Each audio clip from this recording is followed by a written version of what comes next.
8 साल की शालू अपनी गरीब माँ सुनीता के साथ एक छोटी सी झोपड़ी में रहती थी। शालू पहले अपने माँ और बाबा के साथ रहती थी।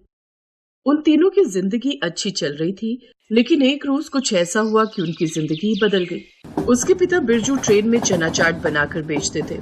एक रोज जब वो ट्रेन के दरवाजे पर खड़ा था, तभी उसका पैर लड़खड़ाया और वो चलती हुई ट्रेन से नीचे गिर गया और ट्रेन के नीचे आने से उसकी मौत हो गई। उसकी कटी हुई लाश घर आई तो सुनीता सदमे से बैठ गई। अपने बाबा की लाश देखकर शालू बोली, बाबा, बाबा ये क्या हो गया आपको? बाबा उठो ना। माँ, बाबा को बोलो ना उठने के लिए। लेकिन सुनीता की तो जैसे दुनिया ही उजड़ गई। इस सदमे से बाहर आने में सुनीता को महीना भर लग गया। फिर उसे अपनी बच्ची का ख्याल आया, मुझे अपनी बच्ची के लिए कुछ काम करना ही होगा। सुनीता इधर उधर काम की तलाश में गई तो उसे एक घर में बर्तन धोने और साफ सफाई का काम मिल गया। महीने की 3,000 तनख्वाह उसे मिलने लगी।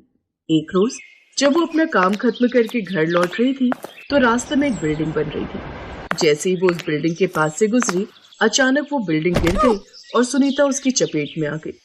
उसके सर और कमर पर गहरी चोट आई।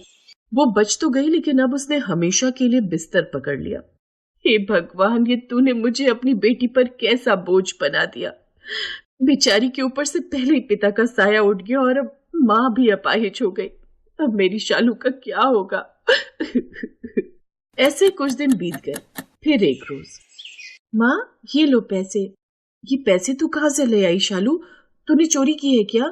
माँ मैं तुम्हारे सर की कसम खाती हूँ, मैंने चोरी नहीं की। ये तो मैंने काम करके कमाए हैं। काम करके? हाँ माँ, मुझे एक ढाबे पर साफ सफाई और बर्तन धोने का काम मिल गया है। मेरे महीने की तनख्वाह 1,500 रुपए है। ये सुनते ही सुनीता आग बबूला हो गई। चुप कर, किसने कहा तुम्हें कमाने को? किसने कहा? हाँ, तेरे मरे हुए बाबा को मैं क्या मुंह दिखाऊंगी? वो तुझे पढ़ाना लिखाना चाहते थे और तू ये सब काम करेगी? वो तुझे बड़ा अफसर बनाना चाहते थे। अब उनका सपना कैसे पूरा होगा? माँ तुम मत रो माँ, मैं काम के साथ साथ पढ़ाई भी करूंगी। कल ही सरकारी स्कूल में जाकर अपना दाखिला करवा लूंगी। उसके बाद मैं काम पर चली जाया करूंगी। अगर काम नहीं करूंगी तो हम खाएंगे क्या? और तुम्हारी दवाई वो कहाँ से आएगी? बाबा के बाद अब तुम्हें भी कुछ हुआ तो मैं भी मर जाऊंगी माँ। अपनी गरीबी और लाचारी को देखते हुए सुनीता भी रोने लगी। वो जानती थी कि उसकी बेटी जो कह रही है वो भी सच है। बिना काम के उनका गुजारा कैसे चलेगा? उस दिन के बाद से वो स्कूल भी जाने लगी। उसके बाद वो काम पर जाने लगी। ऐसे कई दिन बीत गए। स्कूल में उसकी गरीबी देख सभी बच्चे उसका मजाक उड़ाते। देखो तो इसको, ये फटीचर कैसी बनकर आती है। इसको देखकर तो लगता है ये किसी भिखारी की बेटी है। बिल्कुल ठीक कहा। लंच में देखा नहीं था, 2 सूखी रोटी लाई थी, वो भी नमक के साथ। सभी बच्चे उसका मजाक उड़ाते, लेकिन वो किसी से कुछ नहीं कहती। वो अपनी माँ को भी ये सब बातें नहीं बताती, क्योंकि वो जानती थी कि वो अपनी माँ से ये बात करेगी तो वो भी परेशान हो जाएंगी। सारा दिन कोल्हू के बैल की तरह काम करते करते नन्ही शालू थक जाती और रात को चटाई पर लेटते ही उसे नींद आ जाती। ऐसे ही कुछ दिन बीत गए। फिर एक रोज, सभी बच्चे ध्यान से सुनो, कल 26 जनवरी का प्रोग्राम है और सभी बच्चों को स्कूल में सफेद रंग की साफ सुथरी यूनिफॉर्म पहननी है और झंडा भी लाना है। एक बड़े मंत्री हमारे चीफ गेस्ट बनकर आएंगे और खासकर तुम शालू, ये फटीचर वाले गंदे बदबूदार ड्रेस पहनकर मत आ जाना। सभी बच्चे हंसने लगे। शालू शर्मिंदा हो गई। घर आकर वो काम पर चली गई।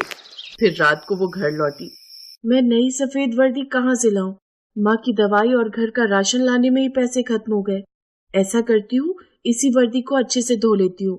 शालू रात को उसी वर्दी को धोती है और कागज पर ही एक झंडा बनाकर तैयार कर लेती है। अगली सुबह जब वो ड्रेस पहनती है तो वो हल्की गीली होती है। बाहर हल्की ठंड भी थी, लेकिन वो कांपते हुए हाथों में झंडा लिए स्कूल चली जाती है। जहाँ पहुंचकर तो वो हैरान ही रह गई। स्कूल में कुछ आतंकवादी आ गए थे और उन्होंने मंत्री और कुछ बच्चों को अगवा कर लिया था। वो दीवार की ओट में छिप गई। अब हम सरकार से अपने साथी को छुड़ाने की मांग रखेंगे, जिसके बाद हम अपने साथी को लेकर यहाँ से फरार हो जाएंगे, लेकिन साथ ही इस मंत्री को भी मार कर जाएंगे। शालू ये सब देख रही थी। तभी उसकी नजर गणतंत्र दिवस में बनने वाले उस भोजन की तरफ गई जो सबके लिए तैयार हो रहा था। वो चुपके से उस ओर गई और वहां से मिर्च का पाउडर उठा लाई। उसने जल्दी से वो मिर्च का पाउडर उन दोनों पर डाल दिया। अचानक हुए इस वार से वो संभल नहीं पाए। और आंखें मलते हुए जोर जोर से चिल्लाने लगे। फिर शालू ने पास में रखा डंडा उठाया और उनकी पिटाई करने लगी। शाबाश बेटा, आज तुम्हारे कारण हम सबकी जान बच गई। उसकी बहादुरी के लिए शालू को पुरस्कार मिला, साथ ही 5 लाख रुपए और एक बड़ा पक्का घर भी देने का वादा किया। फिर मंत्री ने उसी के हाथ से 26 जनवरी का झंडा भी फहराया। जब ये बात सुनीता को पता चली तो उसे अपनी बेटी पर नाज हुआ। अब शालू अपनी माँ के साथ सरकार द्वारा दिए हुए एक पक्के घर में रहने लगी। सरकार ने सुनीता का इलाज बड़े से बड़े अस्पताल में करवाया। कुछ ही दिनों में वो पूरी तरह से ठीक हो गई। सुनीता ने खुद की चाय नाश्ते की दुकान खोल ली। अब शालू को काम करने की जरूरत नहीं थी। वो तो बस अब अपनी पढ़ाई पर ध्यान देती, क्योंकि उसे अपने माँ बाबा का सपना जो पूरा करना था